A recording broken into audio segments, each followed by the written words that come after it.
Hey, what's up, ma gang de jaseux? Johnny le jaseux pour un jason ciné. Aujourd'hui, on est rendu au 85.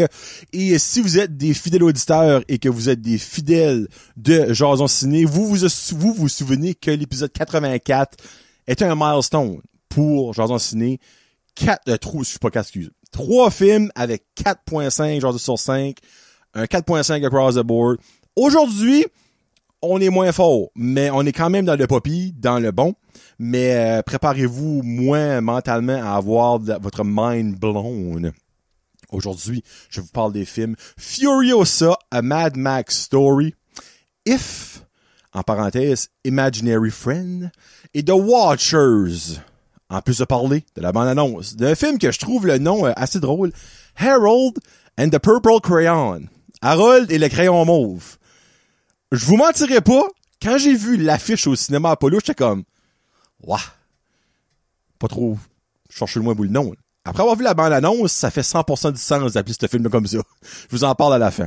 Mais on commence ça avec Furiosa, A Mad Max Story, un film que je vous ai parlé souvent, que j'avais extrêmement hâte, car Mad Max Fury Road, selon moi, est un des greatest films ever. La barre était énorme pour Mad Max Fury Road, donc mes attentes étaient énormes. Faut que je vous l'avoue, j'ai été un peu déçu. Mais c'est quand même vraiment bon, mais pas à la barre, même pas proche de Mad Max Fury Road. Je lui donne, je vais pas dire un généreux, mais quand même, c'était sa fesse. Un 4 jaseux sur 5. Genre un 3.9 que j'ai arrondi à 4, on va mettre ça de même. Dans le fond, c'est l'histoire de Furiosa qui est jouée par Charlize Theron dans Mad Max Fury Road, qui est une plus vieille Furiosa. Là-dedans, est jouée par Anya Taylor-Joy. J'inverse tout le temps son Christina de famille. C'est Anya Taylor-Joy. J'ai toujours Anya Joy-Taylor. Qui joue une jeune Furiosa. L'histoire du background de Furiosa est mental. Ça, c'est probablement mon highlight du film, c'est l'histoire qui nous est racontée de ce que Charlize Theron est devenu dans Mad Max Fury Road qu'on a déjà vu. C'est le reste qui est un peu moins wow. Et le reste, c'est l'univers. Le reste, c'est les scènes de chase, de chars modifiés, puis toutes sortes d'affaires incroyable. Les explosions dans le désert puis les tempêtes de sable. Toute cette partie-là est moins wow. Donc, je vais aller avec le très très bon qui est l'histoire. Chris Hemsworth qui joue Dementis qui est un des méchants là-dedans est méconnaissable. Moi, la première fois que j'ai vu la bande-annonce, je l'ai même pas reconnu. Là, après ça, que je l'ai réalisé, c'était lui, je suis comme, ok, ben oui, clairement, c'est lui. Prothèse de nez, les dents, pis c'est ça, mais il est vraiment bon. Dans ce personnage, il est extrêmement perfect. C'est comme mon highlight niveau performance du film. Anya Joy-Taylor, je la cause à l'envers. Taylor-Joy, est vraiment bonne. Elle est pas excellente, selon moi. Je suis pas prêt à dire qu'ils l'ont miscasté, mais pour moi, c'est peut-être pas la personne parfaite pour représenter Furiosa, excuse. Surtout quand tu sais à quoi que Charlize Theron ressemblait dans Mad Max Fury Road. La connexion entre les deux, physiquement, c'est bizarre. Comme, niveau facial, on s'entend, Anya a des énormes yeux. C'est comment de ses features. Charlize Theron n'a pas des gros yeux de mec. On dirait c'est pas prêt à dire c'est la meilleure personne pour avoir joué Furiosa, mais dans le fond, ils l'ont pris. Elle a fait un bon travail. Ça, j'ai pas peur de le dire. Il y a une scène de chase que j'ai adoré. Gros transport avec des citernes, puis en arrière, il y a des boules pleines de piquants qui tournent. Ça, j'ai vraiment aimé ça. Puis ils ont des genres de paraplaneurs, puis tout ça, des planeurs, puis l'espèce de comme, je peux expliquer ça, des petits buggy avec des gros ailes en arrière, puis il y a une chase avec ça qui est vraiment cool. On voit Immortan Joe, dans le fond, qu'on voit dans Fury Road en plus vieux, mais là-dedans, il est en plus jeune. J'ai vraiment aimé cette partie-là. Dans le côté que j'ai moins aimé, il y a beaucoup de green screen, pis c'est pas bien fait. Puis je ne comprends pas. Ce film-là est sorti en 2024. Mad Max Fury Road est sorti en 2000... 2015. 9 ans après, ça paraît 100 fois moins bien que 9 ans plus tôt. Ça n'a pas de sens dans ma tête à moi. Que le contraire aurait été fait, je suis comme, ben c'est normal. On a 9 ans, la technologie, l'avancement de ci, l'avancement de ça. Mais là, 9 ans plus tard, ton film paraît vraiment beaucoup moins bien fait que 9 ans avant. Ça, pour moi, ça, ils ont perdu quand même pas mal de points. Là. Pratiquement tout le 1 point ils ont perdu, c'est à cause de ça. Ça ne faisait aucun sens dans mon livre à moi que ce film-là paraissait beaucoup moins bien 9 ans après un qui apparaissait comme un masterpiece du cinéma, là, tu sais. Au début, on voit beaucoup de jeunes, très jeunes, enfants Furiosa. Comme, j'étais comme tabarnak, Anya Taylor-Joy, la Liu. Autant que quand elle est arrivée, j'étais comme, ok, elle est alright, tu sais. Mais je dirais, l'enfant Furiosa, j'étais comme moins vendu là-dessus, mais c'est vraiment, dans le fond, le début pis tout ça.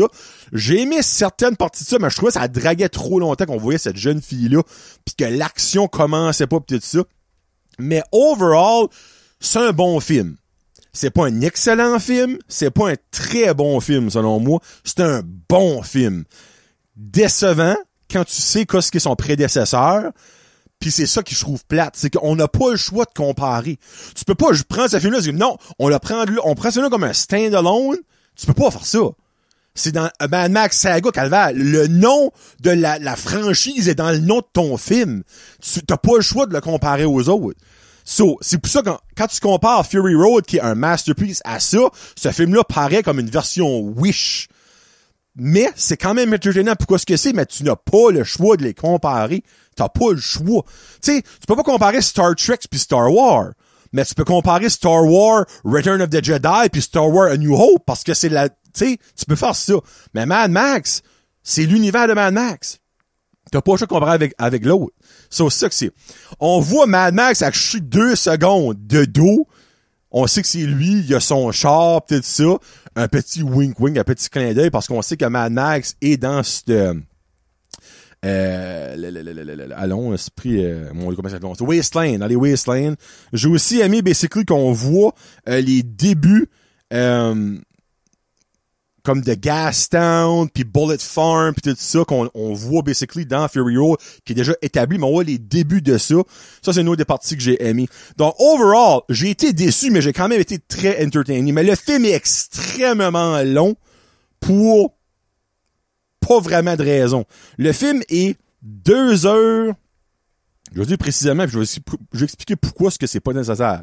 Le film, pourquoi c'est écrit pas en guillemets? Ah, c'est 2h28. Sur 2h30. Fury Road. Hey, pourquoi ça l'aude pas? Fury Road et...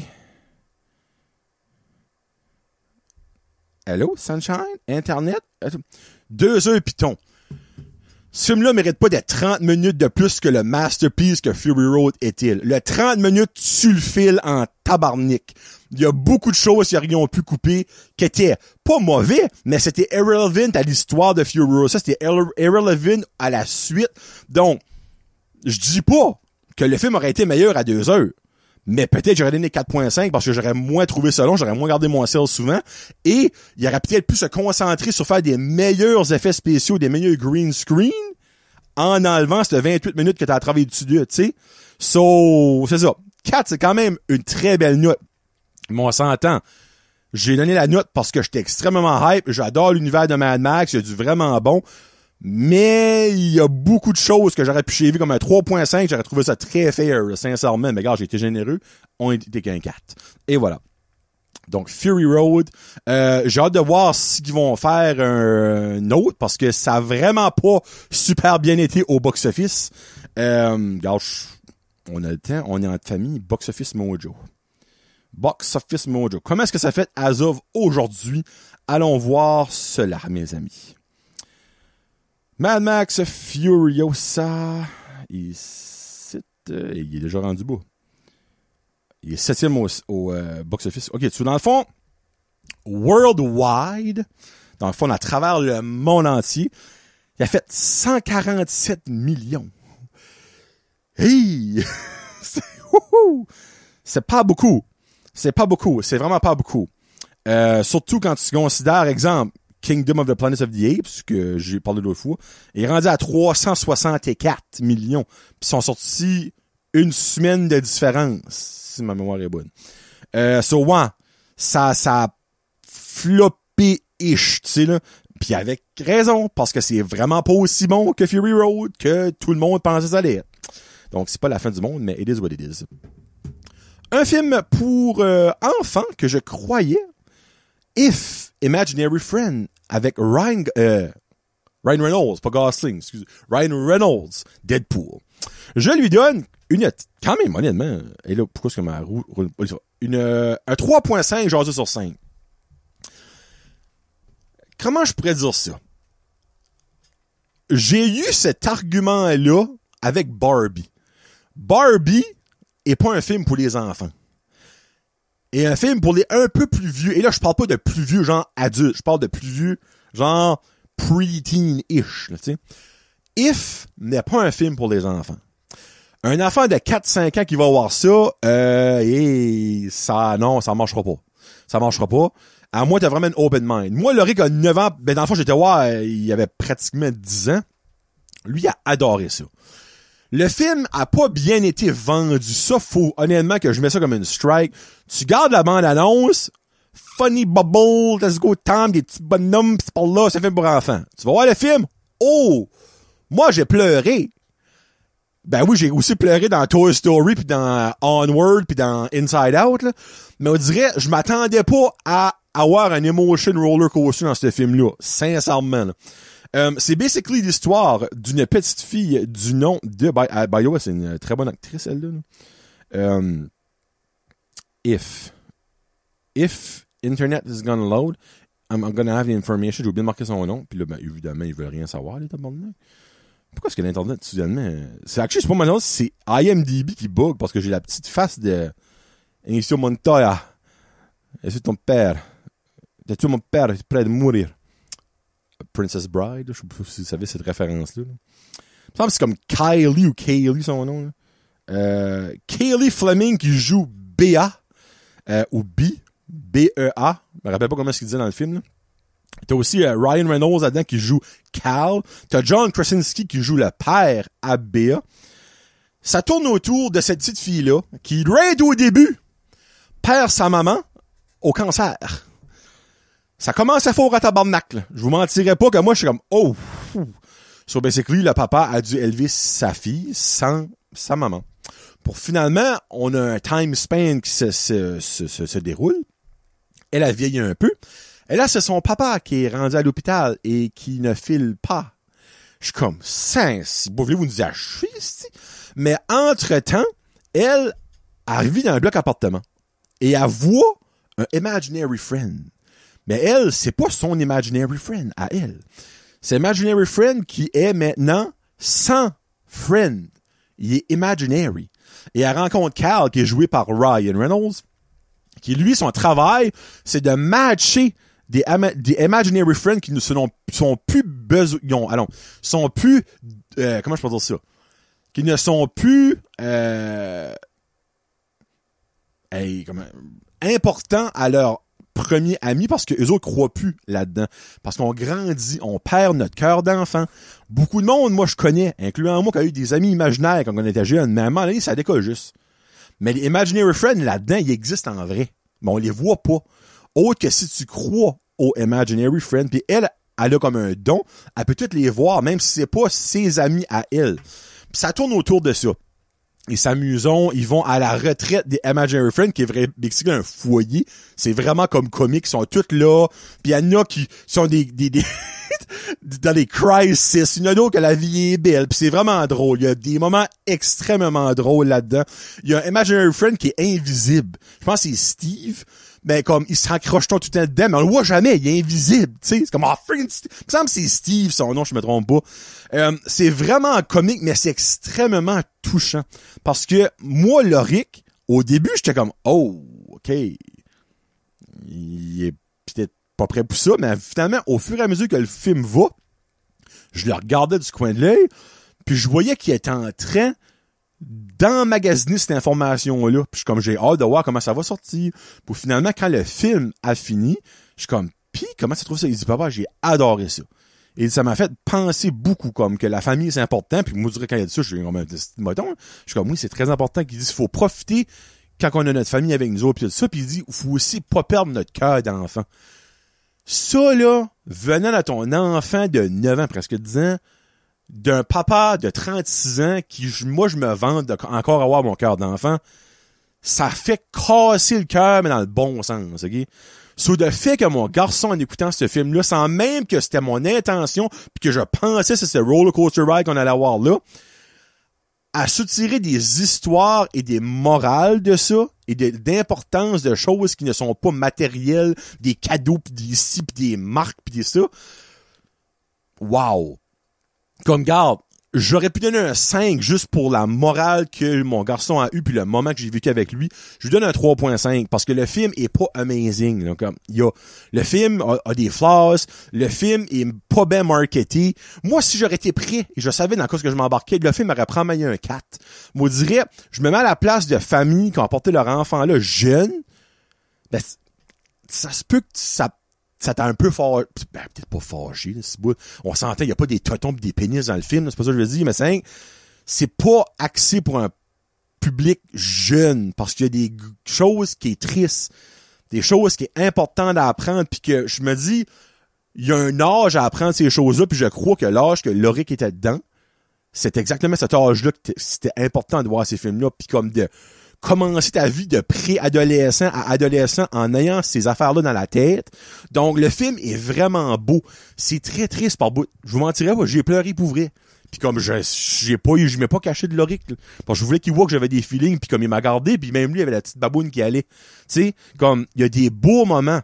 Mais, quand c'est pas ça que tu recherches, ça peut être décevant de voir ce film-là, tu sais.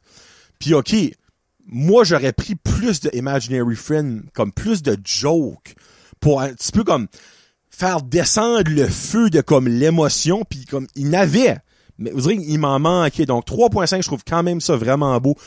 Si vous avez des enfants qui est dans ce range-là, que ça leur ferait du bien d'avoir ça, mais même pour vous autres, parce qu'il y a beaucoup de monde que je connais, même des amis, qui ont plus leur cœur d'enfant. Mais moi, je me dis, ton cœur d'enfant te permet de vieillir mieux. Le monde qui ne rit pas dans la vie, ils sont pénibles. Le monde qui ont perdu leur cœur d'enfant, tu vas crever jeune. Il y a pas de recherche là-dessus. Mais moi, je le sais for a fact. Si tu gardes ton cœur d'enfant, le reste de ta vie va être beau, va être heureux, va être plaisant. Mais quand tu perds ton cœur d'enfant puis tu ne ris plus dans la vie, c'est quoi ta raison de vivre?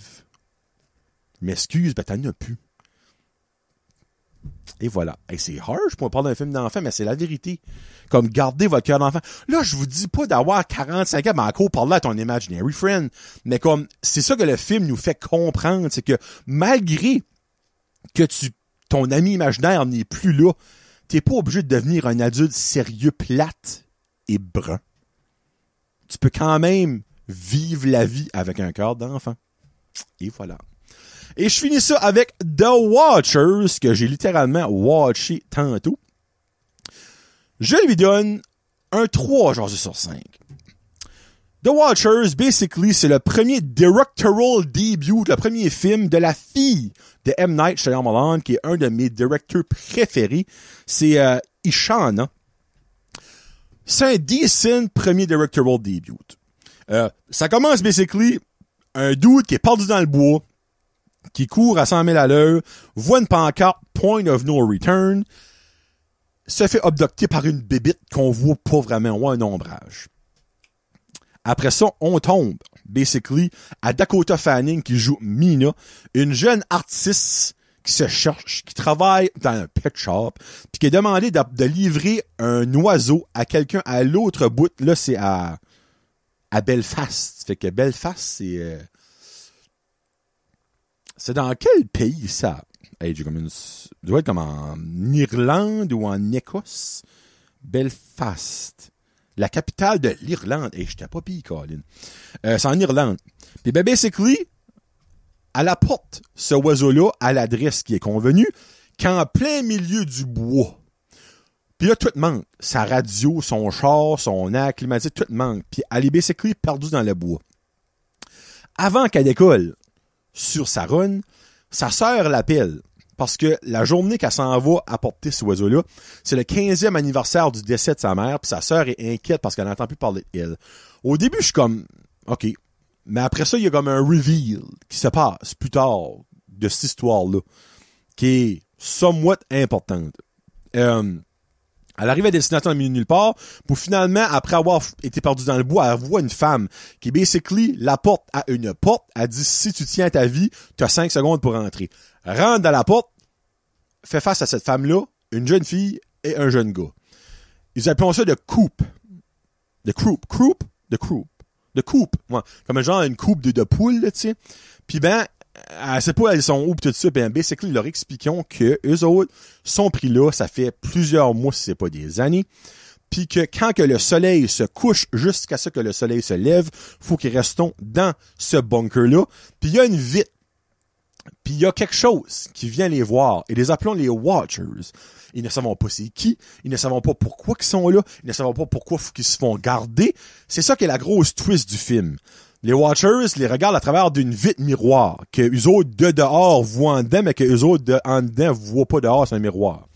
Puis ben, il y a des règles, basically, que ils ne peuvent pas s'en aller parce que tout autour, il y a comme une espèce de gros diamètre qui dit, basically, la pancarte que le gars a vue du début, qui est Point of No Return, 12, 89, 134, il y en a plein, qui fait basically un rond. Si tu passes ça, no return. En vrai dire, tu retournes pas, mais ça se peut quelque chose qui se passe aussi. Il y a aussi le fait qu'il faut toujours que dans le bunker, à la vitre, il leur fait face, jamais dos. C'est des choses qu'on guette pas trop, puis finalement, à la fin, tout se met en place. Tout sauf certaines choses, qui est une des raisons pourquoi ce que je donne un 3 jours sur 5. Le oiseau qui est demandé d'apporter au point A au point B a une importance dans le film. Mais on sait jamais de qui ce qui vient, de pourquoi ce qui a été là, de qui ce qui a demandé ça. Ça, c'est un des plot holes qui a oublié d'être écrit selon moi.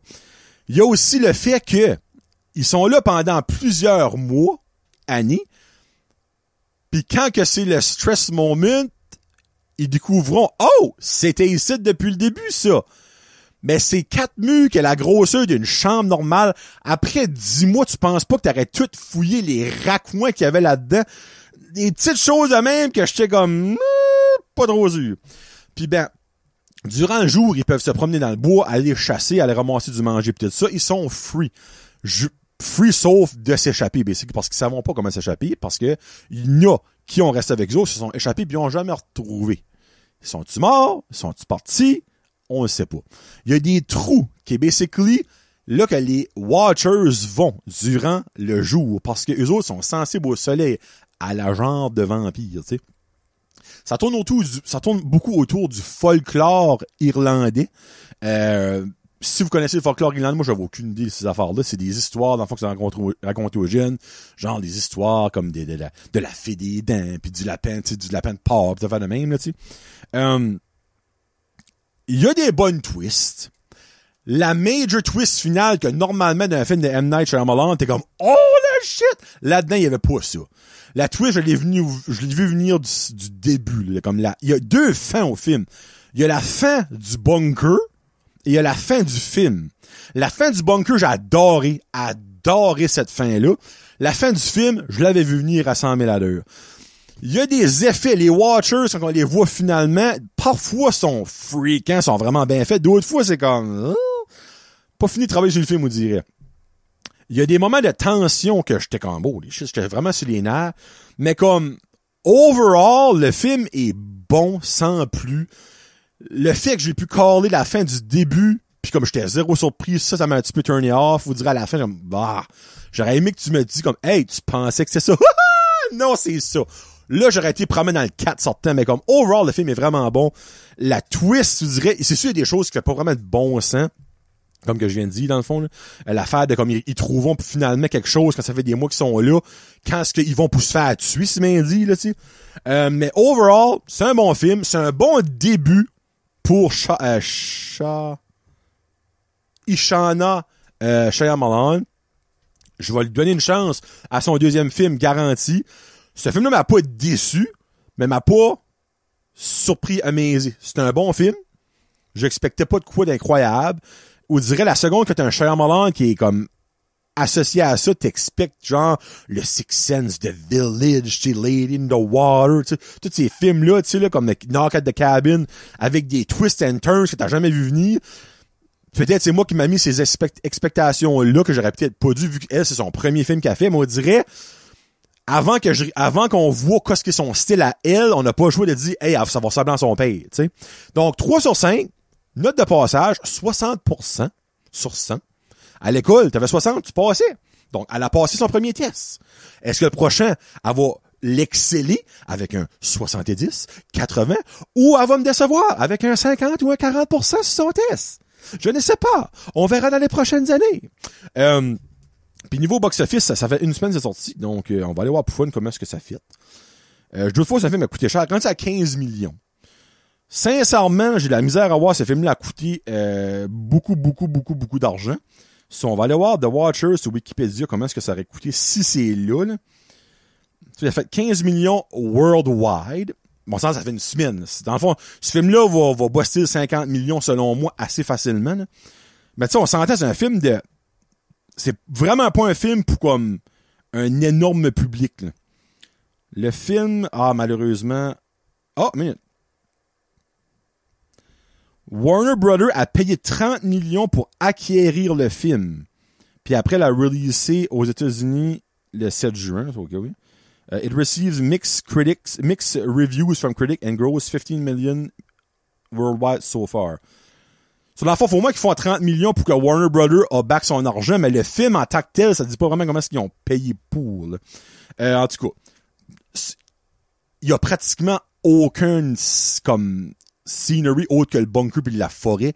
La forêt, tu peux être dans une affaire de 10 pieds par 10 pieds tout le long, parce que ça passe vraiment même pas, parce que tu shoots différents angles. Le pet shop au début, ils sont là, je pense, 2 minutes.